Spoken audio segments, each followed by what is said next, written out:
እንግዲህ ሄቨንን ካጣን 3 አመት ሊሞላን ትንሽ ወራቶች ቀርተውናል።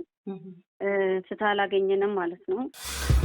በተለይ ሚዲያ ከወጣው በኋላ የተለያየ ሁሉም የራሱን አንዳንድ ፖለቲከኞች የራሳቸውን አጀንዳ ለማስተላለፍ የተወሰዱት መንገድ ልክ አልነበረም። በጣም ከባድ ጊዜያት እያሳለፍሽ እንደሆነ እንረዳለን። ምክንያቱም የልጅን ፍትህ አለማግኘት። ስለዚህ እኔ ወደ 4ኛ አመት ልገባ አይገባኝም። እናት ነኝ። ቀጠሮ በደረሰ ቁጥር እንዴት እንደምሆን እኔ ነኝ የማውቀው። ይህ ኢመርጀንሲ ኬዝ ነው፣ ሊያስደነግጠን ይገባል። ቅድሚያ መስጠን የምንሰራው ኬዝ ነው። እህቶቻችን፣ እናቶቻችን፣ ህፃናት በዚህ መንገድ እያለፉ ነውና ዝም ብለን ልናየው አይገባም። ይሄ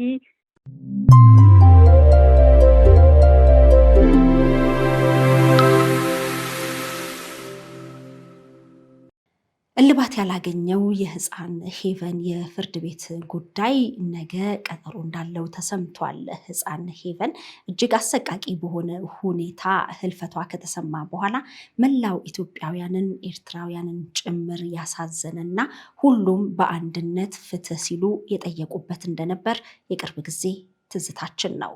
እስካሁን ግን የፍርድ ቤት ውሳኔው እልባት አላገኘም ተብሏል። ምን ተፈጥሮ ነው ለመሆኑ? እልባት ያላገኘበት ምክንያትና እስካሁን ድረስ የዘገየበት ምክንያትስ ምንድን ነው? በነገው ዕለት ያለውስ የፍርድ ቤት ቀጠሮ የመጨረሻ ውሳኔ ነው ወይንስ ምንድን ነው? ከህፃን ሄቨን ወላጅ እናት ከአበቄለሽ ጋር በስልክ መጠነኛ ቆይታ አድርገናል። በያላችሁበት አብራችሁን እንድትሆኑ በአክብሮት እንጠይቃለን። ሄቨን እስካሁን ፍትህ አላገኘችም። ያው እንደምታውቂው ያኔ ሚዲያ ወጣው ትንሽ እንትን ነበረ። ከዛ በኋላ ቀኑን እያራዘሙብን እንግዲህ ሄቨንን ካጣን 3 አመት ሊሞላን ትንሽ ወራቶች ቀርተውናል። ፍትህ አላገኘንም ማለት ነው። ምናልባት የዘገየ ፍርድ እንዳገኘን እኔ በግሌ አልወስደውም እና ህጻናትና ሴቶች ቅድሚያ ሊሰጠን ይገባል። ችግር ደርሶብናል። እንግዲህ እንዳየሽው ከዚህ በፊት እንደተናገርኩት ቤቷ በግፍ በአሰቃቂ መንገድ ነው ያለፈችው። ሆኖም ግን ሁሉም ይመለከተኛል ብሎ በሰዓቱ ድምጽ ሆኖኛል። ለዚህም ሳላመሰግን አላልፍም። ሙሉ ለኢትዮጵያውያን ከሀገር ውስጥም ከውጭም ላሉ ለአፍሪካውያን እንዲሁም ኤርትራውያን ሙሉ የዓለም ህዝብ ነው ድምጽ የሆነን። ምክንያቱም የሄቨን ጉዳይ የሁላችንም ጉዳይ ነው። ምንም እንኳ እኔም መሰሎች ትንሽ እህቶች ሚዲያ ብንወጣም በየቀኑ የሚያልፉ እናቶቻችን፣ እህቶቻችን፣ ሴት ህፃናት ልጆቻችን በዚህ መንገድ በግፍ እያለፉ ነውና ከዛ በኋላ ትንሽ ደስታ አይልም ነበረ። በተለይ ሚዲያ ከወጣው በኋላ የተለያየ ሁሉም የራሱን አንዳንድ ፖለቲከኞች የራሳቸውን አጀንዳ ለማስተላለፍ የተወሰዱት መንገድ ልክ አልነበረም። ሆኖም ግን እስካሁንም ፍትህ አላገኘንም። አሁንም በቀጠሮ ላይ ነን። ሰሞኑን ቀጠሮ በተደጋጋሚ ነበረን። አሁን ሰኞ ዕለት ነበረን፣ ወደ ሮብ ተቀይሯል። ሮብ ቀጠሮ አለን ማለት ነው።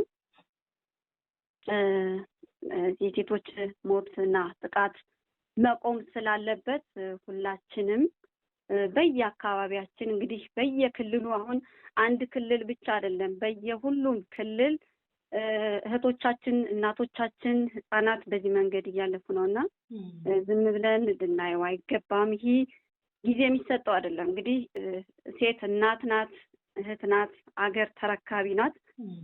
አገር ተረካቢ ደግሞ በዚህ መንገድ ሲያልፉ ይሄ ኢመርጀንሲ ኬዝ ነው፣ ሊያስደነግጠን ይገባል።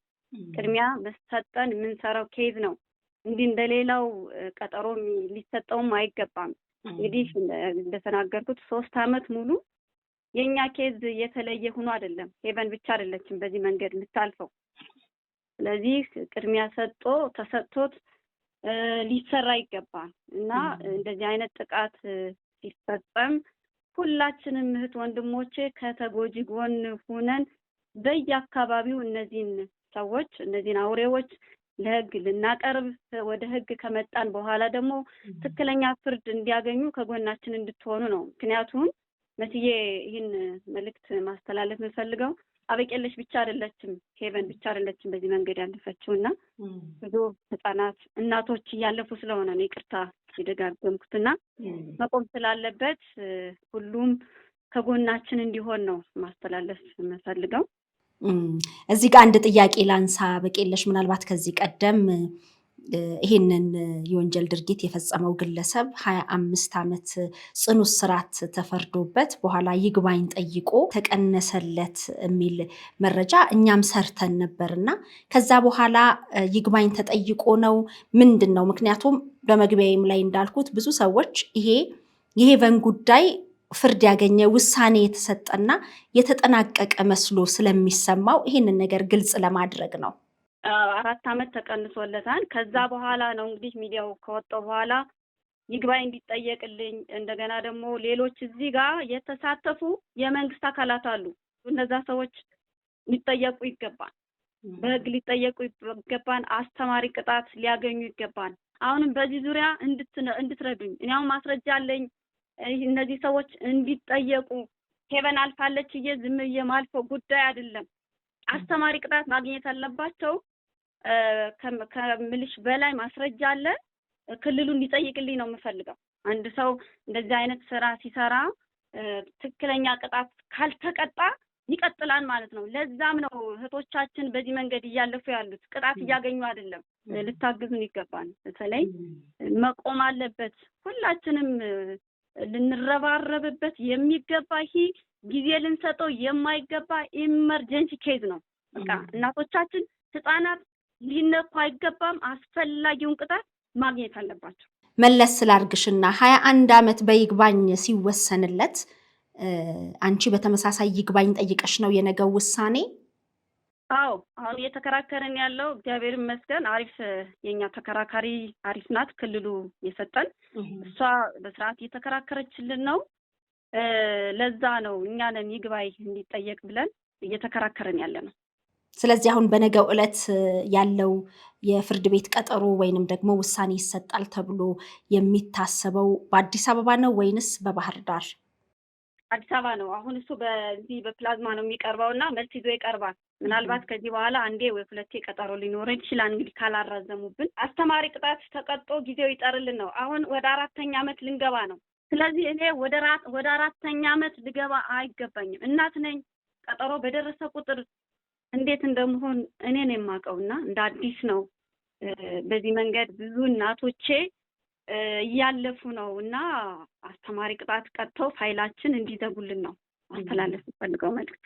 አዎ፣ በጣም ከባድ ጊዜያት እያሳለፍሽ እንደሆነ እንረዳለን። ምክንያቱም የልጅን ፍትህ አለማግኘት ቢያንስ ነፍሷ እንዲያርፍ አንቺም እናቷ ከዚህ በኋላ ለሌሎች እንደ ሄቨን ላሉ ህፃናት ታዳጊዎች ድምፅ ለመሆን እንግዲህ በጣም ብዙ የቤት ስራ ይኖርብሻል ብዬ አስባለሁ። ምክንያቱም ሀዘንሽም የሚቀለው ሄቨንን እያሰብሽ ሌሎችን ስትታደጊ ነው እና ከባድ ጊዜ እያሳለፍሽ እንደሆነ አስባለሁ። ምናልባት ግን የሌሎች ህፃናትና ሴቶች እንዲሁም ታዳጊዎችን ከጥቃት ለመከላከል የወጠናችሁት ወይንም ባንቺና በዙሪያሽ ባሉ ሰዎች ያሰባችሁት ነገር ይኖር ይሆን? አዎ፣ አሁን ምን መሰለሽ ለመሰባሰብ ግድ ሆኖብን እንደዚህ ተጠቂዎች በመሰባሰብ ላይ ነን። እየተሰበሰብን ነው። ወደፊት ያሰብናቸው ነገሮች አሉ። እሱ እግዚአብሔር ረድቶን ከተሳካልን ይፋ እናደርጋለን። አሁን መስራት የምንፈልገው ከሴቶችና ህፃናት ላይ ጥቃት በተመለከተ ይህ መቆም ስላለበት እኛ ተጠቂዎች ፊት ለፊት መጋፈጥ ስለሚኖርብን እንደዛ አስበናል። ግን ሁሉም የዓለም ህዝብ ከጎናችን ሆኖ ሊያግዘን ይገባንና እንደዛ ነገር አስበናል። መልካም፣ እንደሚሳካ አምናለሁ። በነገው ዕለት ያለው የፍርድ ቤት ውሳኔ የት ችሎት ነው የሚከናወነው? ምናልባት ከጎንሽ እንዲቆሙ የምትፈልጊያቸው ሰዎች ካሉ ቦታውን ብንጠቁም ብዬ ነው። 6 ኪሎ ፌዴራል ጠቅላይ ፍርድ ቤት የካቲት ሆስፒታል ፊት ለፊት ነው። ሁላችሁም እህት ወንድሞቼ ከጎኔ እንድትሆኑ ነው። እንደምታውቁት አበቄለሽ ብቻ አይደለችም ፍትህ ጠያቂና ልክ እንደ ድሯችሁ ከጎኔ እንድትሆኑ ነው። ፍትህ እስክናገኝ ድረስ እንዳትለዩኝ ነው ማለት የምፈልገው። በጣም አመሰግናለሁኝ። እኔም አመሰግናለሁ። ትክክለኛና ተአማኒ የሆኑ መረጃዎችን ወደ እናንተ ወደ ውድ የሸገር ኢንፎ ሚዲያ ተከታታዮች የምናቀርብበት ቻናላችን ሸገር ኢንፎ ነው። ታዲያ ሸገር ኢንፎን ሰብስክራይብ አድርገዋል? ቤተሰብ ይሁኑን። ለአብሮነታችሁ ከልብ እናመሰግናለን። ላይክ፣ ሼር በማድረግም ለሌሎች ያጋሩ። ሸገር ኢንፎ ሚዲያ